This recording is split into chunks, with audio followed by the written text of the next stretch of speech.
Hello everyone and welcome to the channel, where our goal is to help you have the best life possible with your dog.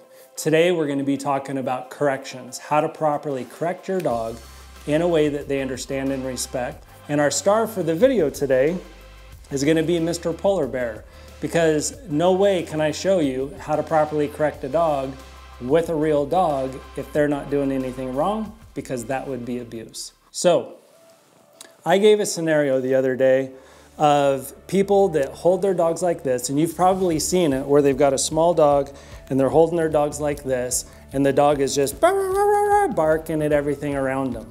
And what I was talking about, how it's human nature for us to try to calm them. It's okay, you're fine, there's nothing to worry about. And in that moment, all you're doing is teaching the dog or telling the dog, good boy or good girl, this is how you're supposed to act in this situation. So instead, we're going to cover how we can correct that behavior so that way they learn that the barking and the growling isn't beneficial to them. Now let's cover real quick this. There's three main ways to properly correct a dog for doing something that you don't want them to do. We have the prong collar and we have the remote, which is the electric collar. We're not going to cover those two in this video because it's so much to unpack, and also I want to make sure that this video isn't so long that you don't have the time to watch it. So what we're going to talk about today is physical corrections from our body.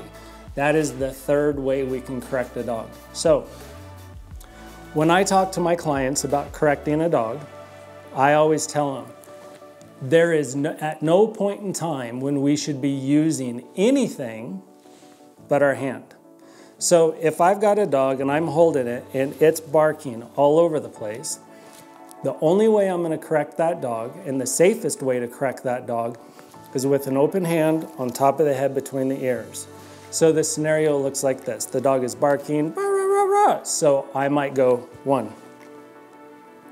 Literally, because we don't know how hard to correct our dog. Every dog is different. It also is determined by their pain tolerance in the moment, which is also driven by their drive.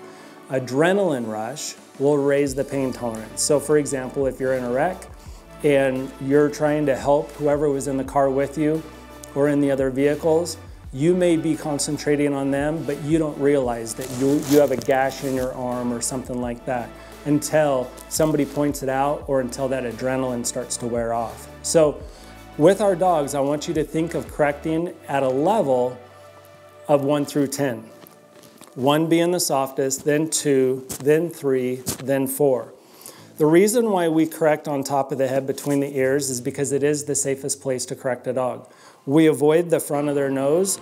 That's very sensitive tissue area. We want to avoid the eyes as much as possible, which is why our hand is like this.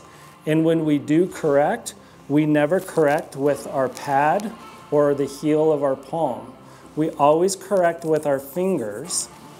So if the dog is sitting there barking, thinking that that behavior is what's going to keep it safe, all we have to do without saying anything, they bark, bark, bark, we just communicated to them in a way that they understand and respect that that barking wasn't beneficial to them. So then say that they bark again. So instead of doing a 1, I'm going to do a 2. And then if they're continuing on, I'm going to do a 3, and so on. So if we have a dog where we start correcting them and we feel that say a level correction is too hard for the dog, then what we want to do is drop it down to where we're doing the level 2, but we're doing it maybe 2 or 3 times in a row. 1, 2, 3. All same level of how hard we're doing it, but what those corrections do is they start to build, they stack on each other, and it matters more to the dog.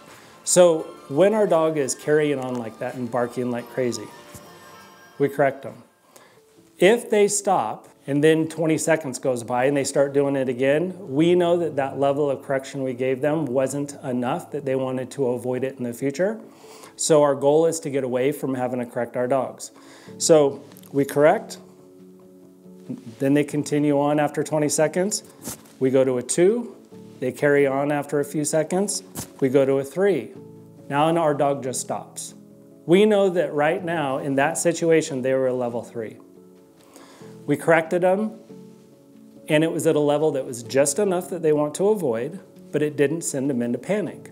Dogs correct each other all the time, physically. But what happens is that because dogs' communication are so perfect, they know when the other dog is submitting and instantly they stop. So therefore, they're not over-correcting each other.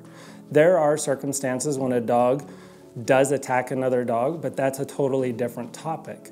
What we're talking about here is stop-it behavior. This is a battle of will. Your dog, if you're having this problem, has learned through however long it's been happening that that behavior is the only thing that's keeping them safe, which is fight. We want to show them that avoidance or submission, which is another two options they have to try to stay safe, that's actually what keeps them safe. So they bark, bark, bark, we correct, and they went, that showing a fight or that barking or that growling didn't keep me safe. So they naturally will choose avoidance or submission. And that's when they're stopping. Maybe they'll just completely look away from what it was they were barking at. And that's what we want. We don't turn around and praise them after that. Their reward is not being corrected again. Otherwise, they might still be in the same frame of mind of that dog's a threat, or that person's a threat. And now we're praising them for stopping the barking. But in reality, because their mind is still somewhat in it, we are then praising them again for what it is we just corrected them for. So I hope you found the information in this video is going to be able to help you have the best life possible with your dog. If you have any questions, please leave them in the comments. And again, thank you for watching. Have a great day. Bye.